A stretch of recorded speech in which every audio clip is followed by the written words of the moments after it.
The morning sun reflected off the towering glass building of Falcon Enterprises, one of the most powerful corporations in the city. Inside, a board meeting was about to begin, a meeting that would decide the future of the company. The air buzzed with anticipation, and the sleek conference table gleamed under the light. But outside those very doors, a man stood quietly, adjusting his tie. His shoes were polished, though slightly worn. His suit, neat but not the latest style, carried the weight of many years of service. He was early, but still his hands rested patiently at his sides. That man's name was Robert Hale. He wasn't just any employee. He was the founder and CEO of Falcon Enterprises. The man who had built the empire from the ground up, brick by brick, deal by deal. But at that moment, no one inside the boardroom knew who he was. As Robert stepped toward the boardroom entrance, a tall man in a sharp, tailored suit blocked his path. His name was Clinton Marks, the newly appointed Chief Operating Officer. His smile was thin, his eyes sharp. "And who exactly are you?" Clinton asked, looking Robert up and down with disdain. "I'm here for the meeting," Robert replied calmly, his voice steady but firm. Clinton's chuckle was low and dismissive. "The meeting? This room is reserved for board members, executives, and people who actually matter to this company, not janitors or whoever you are." Robert's brow furrowed slightly. "And what makes you think I don't belong here?" "Because I've never seen you before," Clinton snapped. "And trust me, if you were important, I would know." The jab hit with arrogance so thick, even the assistants in the hallway shifted uncomfortably.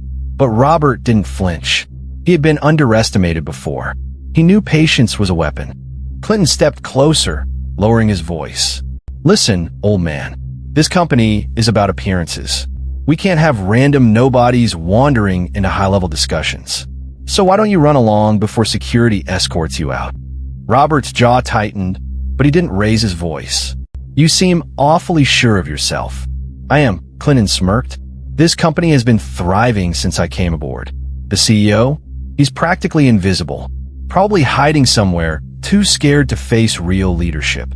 The irony hung in the air. The man Clinton insulted was standing right in front of him, and Robert felt a surge of emotion. Not anger, but disappointment. This was what his company had become under people like Clinton. Arrogance without respect, ambition without loyalty. Meanwhile, inside the room, board members murmured. They were restless, wondering why Robert hadn't arrived yet. Rumors had been spreading that the CEO was sick, that he was stepping down, that new blood like Clinton was destined to take over. Clinton finally pushed the door open, striding in confidently, leaving Robert outside. "Ladies and gentlemen," Clinton announced, his voice dripping with false humility, "we can begin. Our CEO won't be joining us today. But don't worry, I'll be taking the lead. Someone has to." Laughter rippled through the room. Some board members smirked, others nodded. Clinton began presenting charts and projections, speaking about his vision for Falcon Enterprises. But just as his words filled the room, the doors creaked open again, and in walked Robert Hale. Every head turned.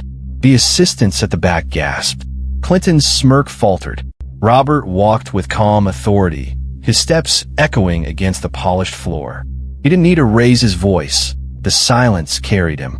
"Apologies for the delay," Robert said, looking around the table. "I see the meeting started without me." The board members exchanged shocked glances. Whispers filled the air. "That's him, isn't it?" Clinton's face drained of color. "Wait. Who are you?" Robert turned, his eyes locking on Clinton with an intensity that froze him in place. Then he spoke the words that silenced the entire room. "I am Robert Hale, founder, CEO, and the man who gave each of you this opportunity." The room erupted. Some board members stood in shock, others bowed their heads. Assistants whispered frantically. Clinton's mouth hung open, his arrogance collapsing into fear. Robert stepped closer to Clinton, his voice calm but sharp as a blade.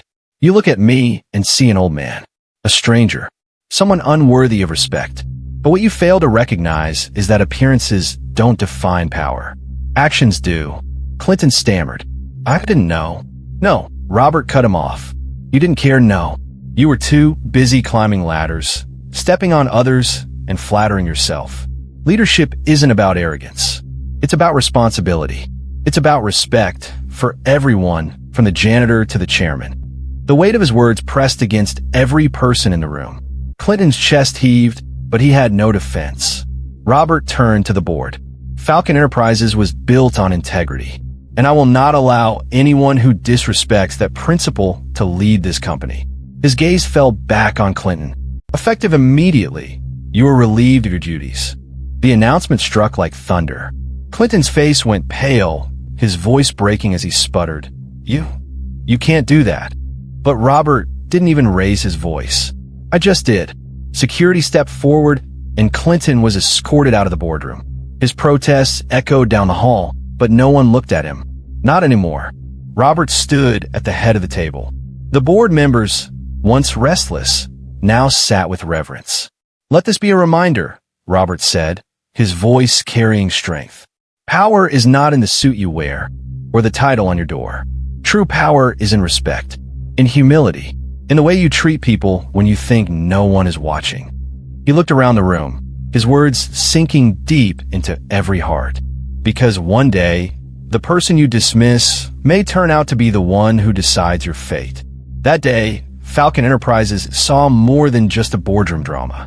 They witnessed the collapse of arrogance and the rise of justice. Clinton's downfall became a cautionary tale whispered through the halls of corporate power. And Robert Hale? He didn't need to prove his worth. His actions spoke louder than any title. Because sometimes the greatest power isn't in being recognized, but in waiting for the right moment to reveal who you truly are. Justice has been served. Hit the like button. Subscribe for more stories that matter. See you in my next video.